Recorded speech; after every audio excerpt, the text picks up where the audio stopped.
gusto es poder saludarte nuevamente y darte la bienvenida a una edición más de Reavivados por su palabra. Hoy nos detenemos a meditar en el capítulo número 28 del libro de Isaías.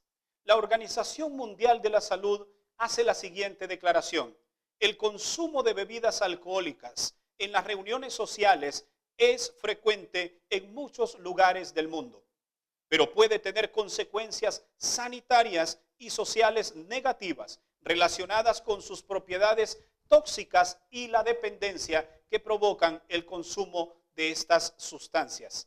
Además también de enfermedades crónicas que pueden contraer quienes beben grandes cantidades por muchos años. El consumo del alcohol también se asocia en un aumento de riesgo de padecer afecciones agudas, tales como las lesiones que son provocadas a través de los accidentes de tránsito provocados por el alcohol. ¿Sabes que este no es un problema nuevo? Desde hace mucho tiempo, el alcohol ha causado grandes problemas en el mundo. Y en el tiempo de Isaías no fue la excepción. Veamos cuáles son las lecciones que nos deja el mensaje de este día.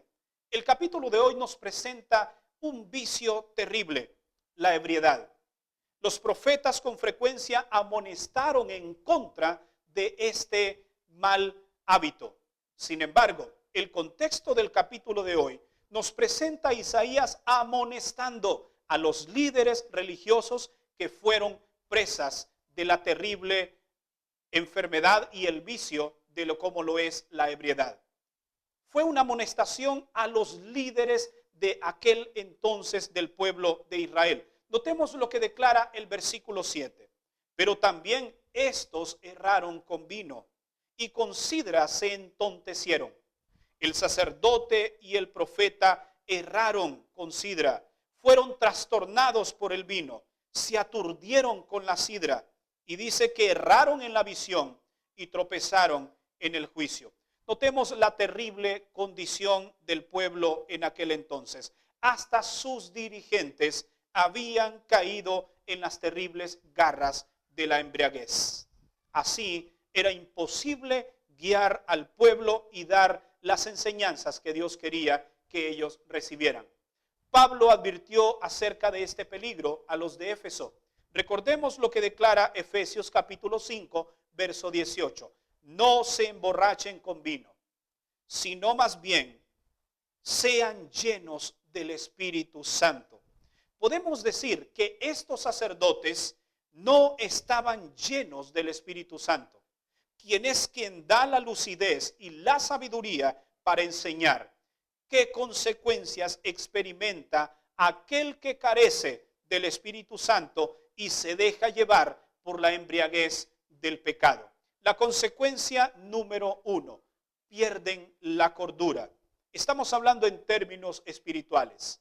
Muchos líderes religiosos en la actualidad están enseñando prácticas en las que las escrituras no apoyan, carecen de cordura y podrían ser catalogados como tonterías.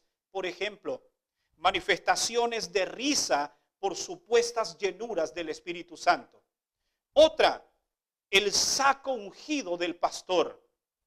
Muchos líderes religiosos hoy en día han llegado a colmos porque no están siendo guiados por el Espíritu Santo. También existe el golpe santo, que con un golpe el pecado puede desaparecer de tu vida.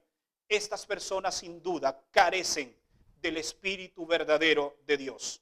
La segunda consecuencia de aquellos que están embriagados por el pecado es que son trastornados, pierden de vista el interés por las ovejas y se concentran únicamente en la que éstas pueden darles.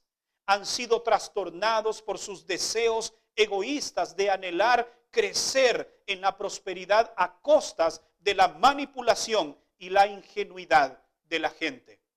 La tercera característica es que pierden la visión. Dios tiene una visión clara para su pueblo, pero muchos líderes la están perdiendo. Dios anhela una iglesia pura, limpia y sin mancha, pero podemos cometer el error de pensar que Dios acepta algunas manchas dentro de su iglesia y que podemos acomodarnos a vivir con ellas y no hacer nada para quitarlas. Nunca perdamos la visión que la palabra de Dios establece para su iglesia, una iglesia santa. Y la cuarta consecuencia, son incapaces de discernir entre lo malo y lo bueno. Isaías dice que tropezaron en el juicio. Son incapaces de juzgar entre lo bueno y lo malo, o simplemente temen llamar al pecado por su nombre. Los sacerdotes y profetas que tenían la responsabilidad de enseñar a la gente se habían descarriado ellos mismos y por lo tanto ya no podían desempeñar sus tareas. Estaban tan aturdidos que Dios no podía enseñarles ni siquiera a ellos. Era pues necesario destituirles y elegir nuevos dirigentes, hombres que fuesen humildes, hombres dispuestos, celosos y espirituales. Los viejos dirigentes cuyas mentes estaban espiritualmente ofuscadas debían ser reemplazados por hombres en quienes Dios pudiera confiar el mensaje de la verdad y sabiduría. Aunque los sacerdotes eruditos pudieran considerarlos como simples niños, estos serían humildes, sumisos y capaces de aprender lo que Dios quería enseñarles. Apreciados líderes espirituales que me escuchan en esta hora, tenemos una gran responsabilidad. Tenemos un gran privilegio, que es llevar esta verdad a todo el mundo, pero recordemos que no podemos prescindir de la presencia del Espíritu Santo en nuestras vidas. Es preciso mencionar también que esta gran responsabilidad que tenemos como miembros o dirigentes del pueblo de Cristo, llamados para enseñar a aquellos que ignoran los principios presentados en la palabra de Dios. El versículo 13 declara: la palabra pues de Jehová le será mandamiento tras mandamiento, mandato sobre mandato, renglón tras renglón, línea sobre línea. La verdad debe ser presentada de forma clara y lógica. Un punto debe llevar naturalmente a otro.